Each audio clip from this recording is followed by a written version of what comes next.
যদি ঈশ্বরের কাছে সঁপে দিই যে না, যে তুমি আমার সমস্যার সমাধান করো, এবং সেই অনুযায়ী যদি আমরা কোনো রকমের শাস্ত্রীয়ভাবে পদক্ষেপ করি, তাহলে কিন্তু মৌনী অমাবস্যা আমাদের জন্য খুব উপযোগী হতে পারে।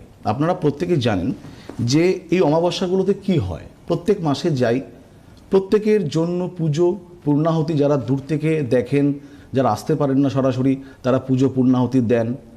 গ্রহ সংস্কার হয়, সারা মাসে যেরকম পঞ্চাঙ্গ অনুযায়ী গ্রহ সংস্কার হয়, অমাবস্যাতেও হয় এবং তাদের পূর্ণাহুতিও হয়।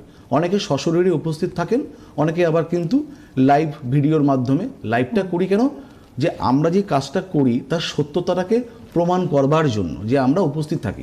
অনেক সময় লাইভটা সঠিকভাবে হয়তো সম্প্রচার হয় না, আমরা আলাদা আলাদা করে ভিডিও করি, মানে যে পুজো দিচ্ছে কিংবা যার গ্রহ সংস্কার হচ্ছে নামগোত্র অনুযায়ী। এবার ব্যাপারটা হচ্ছে যে আগামী মৌনী অমাবস্যায় সবাইকে তো আহ্বান জানাবো বটেই, কিন্তু বিষয়টা হচ্ছে যে কোনো ধরনের সমস্যা, এই আলোচনা এখন যা করব আগামী কিছুক্ষণের জন্য, বিচার এবং প্রতিকারটা কি হওয়া উচিত আপনারা যদি মনে করেন, কারণ আহ্বান তো সবাইকেই জানাবো, কিন্তু আপনাদের যদি মনে হয় এটা করবার পর এই বছরের প্রথম সর্ববৃহৎ অমাবস্যাকে কাজে লাগানো, মৌনী অমাবস্যাকে, তাহলে কিন্তু আপনারা হেল্পলাইন নাম্বারে কিন্তু যোগাযোগ রাখতেই পারেন।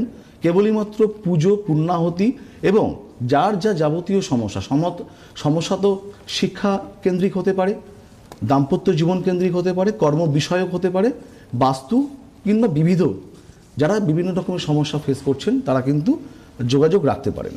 আচ্ছা, একটা টেলিফোনকে আমরা নিয়ে নেব। টেলিফোন চলে এসছে।